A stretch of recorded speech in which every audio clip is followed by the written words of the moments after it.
un episodio más de Historias desde Casa. Agradezco la invitación por parte de sus mentores que están llevando adelante este hermoso proyecto, Carlitos y Nicolás. Hoy para referirnos a un hecho que ocurrió hace 75 años y que marcó un antes y un después de la historia argentina, sin duda, porque va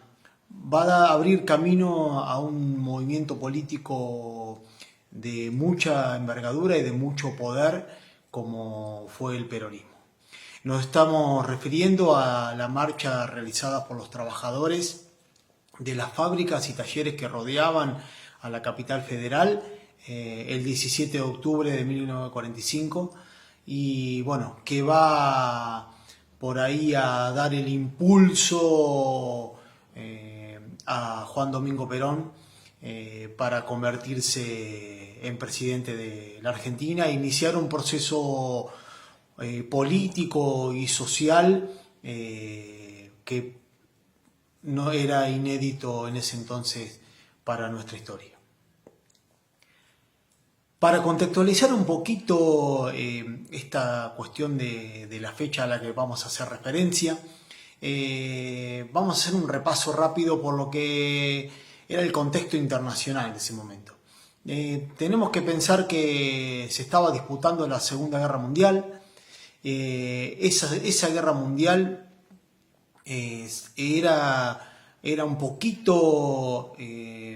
una consecuencia de una paz bastante injusta firmada en la Primera Guerra Mundial, también por empuje de las ideas encontradas, de ideologías encontradas y formas muy disímiles de organizar los estados, los gobiernos y las sociedades, marcadas primero por el empuje del comunismo soviético después del éxito de la Revolución Rusa. Por otro lado, por la inestabilidad que se había marcado con los gobiernos liberales después de la crisis de 1930, de la crisis del capitalismo al estallar la bolsa de Wall Street en 1929 en Estados Unidos. Y después por el surgimiento, debido quizás también a la debilidad del liberalismo y al empuje del comunismo, el surgimiento en algunos países de gobiernos o regímenes totalitarios, sobre todo en Italia y en la Alemania de Hitler. Este contexto internacional va a llevar a que estalle la Segunda Guerra Mundial y en ese contexto, digamos, es que se va a desarrollar el proceso que nosotros queremos relatar. Por otro lado, esa crisis de 1930 también va a castigar duramente a la Argentina porque se va a ver modificado brutalmente el modelo económico que venía instalado desde hacía ya varias décadas, que era el modelo agroexportador. Al cambiarse todos los parámetros comerciales y económicos en el mundo occidental, la Argentina va a tener que buscar alternativas al modelo agroexportador, y es que se empieza a dinamizar, a profundizar un poco más el modelo de sustitución de importaciones. Este modelo va a traer aparejado algunas cuestiones muy importantes en el cambio social y demográfico de la Argentina. Los talleres y las fábricas que sustentaban este modelo de sustitución de importaciones se van a ubicar alrededor de las grandes ciudades, básicamente alrededor de la capital federal, originando un importante movimiento migratorio, esencialmente de la provincia de Buenos Aires, pero también de otras provincias, hacia esas ciudades donde estaban ubicadas los talleres y las fábricas. En este contexto también tenemos que manifestar que la Argentina había inaugurado tristemente en 1930 una modalidad que se va a reiterar durante todo el siglo XX, que eran las interrupciones a los gobiernos elegidos por la ciudadanía, las interrupciones de esos gobiernos a través de golpes de estados organizados y planificados o al menos ejecutados por las Fuerzas Armadas. Primero fue en 1930 Irigoyen, y en 1943 también se pone fin a una serie de gobiernos un poco conflictivos en cuanto al respeto de los derechos ciudadanos y donde el fraude electoral había sido quizás y las proscripciones políticas habían sido una línea conductora durante toda esta década, a la que se denominó tiempo después década infame. En 1943, un gobierno militar, en junio del 43, toma el poder, y dentro de ese gobierno militar había una figura que se va a transformar en uno de los personajes históricos y políticos quizás más importantes de nuestra historia, si no el más importante del siglo XX, que es Juan Domingo Perón. Perón, militar de carrera, con ideas nacionalistas, antiliberal y antiimperialista, va a ocupar un cargo menor para ese entonces, digamos un cargo del cual los políticos con aspiraciones no hubiesen discutido nunca por llegar, que era el Departamento de Trabajo y Bienestar Social. Él, a través de su labor y su influencia con política dentro de ese gobierno y con la conexión que va a empezar a sistematizar y a profundizar con los sindicatos y con los gremios obreros, al poco tiempo ese departamento se transforma en secretaría, y desde ahí Perón va a empezar a construir todo su capital político. En primer término, porque va a lograr en muy poco tiempo, a través de innumerables decretos, materializar una lucha que venían realizando los obreros desde principios del siglo, ¿sí? Estas protestas, estos reclamos, esta búsqueda de una legislación más justa para los trabajadores, por una cosa u otra, por una cuestión a veces legislativa, porque no se conseguían los votos suficientes, a veces por la presión de las empresas que se negaban a esta cuestión de dar más derechos a los trabajadores, llevaban siempre a que quedaran los derechos de los trabajadores relegados. Perón en muy poco tiempo, va a, obviamente con el aval del gobierno del cual pertenecía, va a lograr cristalizar y materializar un montón de decretos que van a cambiar la vida de los trabajadores. Llamémosle, un salario digno, convenios colectivos de trabajo, vacaciones pagas, planificación de lugares para que los obreros pudieran vacacionar, atención sanitaria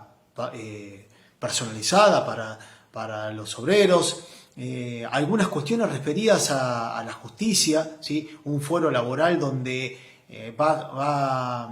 a quedar materializado, donde los trabajadores pueden ir a reclamar y ser atendidos rápidamente y empezar a obtener resultados positivos en esos reclamos, porque hasta ahí generalmente todas las cuestiones todos los litigios laborales siempre terminaban en favor de los empresarios. Obviamente esto va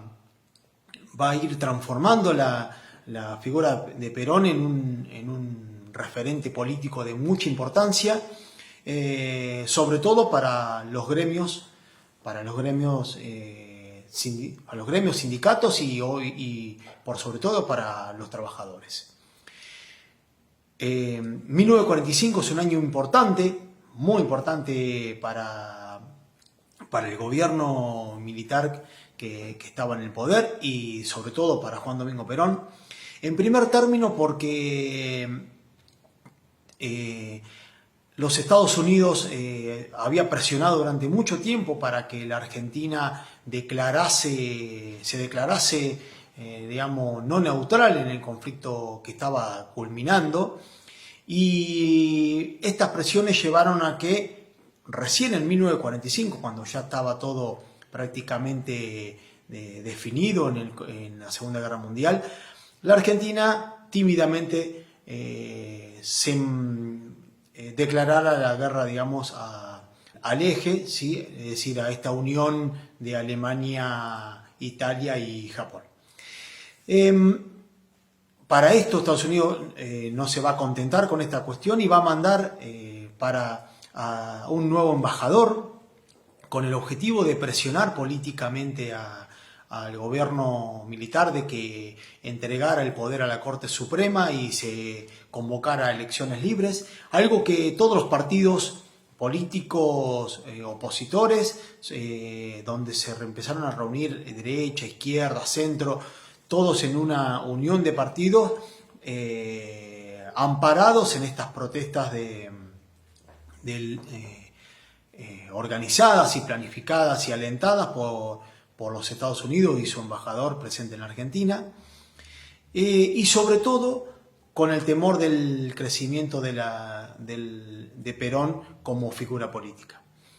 Esto va a generar, digamos, que Perón se vea un poco acorralado, y Farrell, que era el presidente de ese momento, el 9 de octubre de 1945 le pide que renuncie a todos sus cargos. Perón va a acceder a esta situación y renuncia a todos los cargos, porque Perón en ese momento se había transformado en no solo secretario de Trabajo, sino en ministro de Guerra y también en vicepresidente de la Nación, algo que esa concentración de poder generaba recelos dentro mismo de las Fuerzas Armadas y también las sospechas de los opositores políticos, porque lo veían con un crecimiento exponencial en muy poco tiempo. A partir de ese 9 de octubre comienza un escenario de inestabilidad, sobre todo en los sectores de trabajadores, porque visualizaban un tiempo, digamos, un poco revanchista y temían por las conquistas sociales que habían obtenido. Por ahí, para graficarlo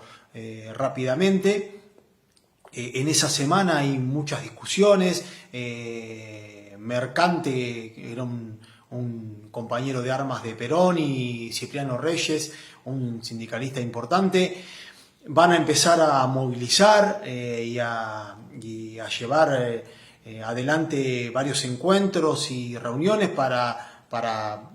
tratar de materializar y cristalizar alguna protesta importante que pudiera devolver a Perón a la escena política. Hay un accionar bastante tibio por ahí de la CGT, que recién a último momento se decide por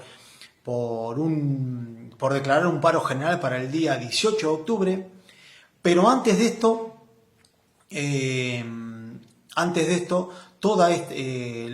los gremialistas, los trabajadores, se empiezan a autoconvocar para el 17 de octubre. Hay una marcha multitudinaria, ¿sí? Empiezan a abandonar cada uno de los puestos de trabajo para caminar todo el día para llegar a la Plaza de Mayo y reclamar y no moverse de ahí hasta que no tuvieran una respuesta contundente sobre lo que iba a suceder con su líder. No solo fueron obreros de los talleres y las fábricas cercanas a la capital federal, sino también de los frigoríficos de Berisso, por ejemplo, que quedaban bastante alejados. Al ver semejante magnitud en la manifestación, al gobierno de Farrell no le queda otra alternativa que liberar a Perón, que ya había sido trasladado de la isla Martín García al hospital militar mediante una estrategia ahí bastante inteligente. Y Perón proclama, digamos, ante su gente, bueno, que agradece el gesto de respeto y de lealtad que toda esa manifestación había logrado. A partir de ahí, obviamente, se abre un nuevo escenario político, que es que, obviamente, Juan Domingo Perón va a ser candidato a presidente en las elecciones de 1946, en febrero de 1946, y logra imponerse a toda una unión de partidos, que era la Unión Democrática, que en principio consideraban algo bastante imposible. Para cerrar, quisiera remarcar, bueno,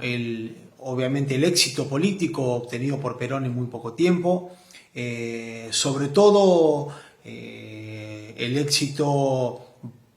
pensado desde su ideología, donde él entendía que estos derechos sociales y a los trabajadores tenían que estar bajo la órbita del Estado, apartándose por un lado del liberalismo más individualista y por otro lado poniendo un poco de freno a las autonomías sindicales que amenazaban siempre con una revolución de tilde izquierdista o comunista. Por otro lado, y por sobre todas las cosas, poner énfasis en que los trabajadores lograron, quizás por primera vez, consolidar sus conquistas, hacerse visibles, entender que la lucha colectiva era importante y que se vislumbraba para ellos un mundo nuevo, un mundo con derechos. Ya no iban a ser más los invisibles para ser actores partícipes y determinantes en la sociedad argentina. Muchas gracias y nos vemos pronto.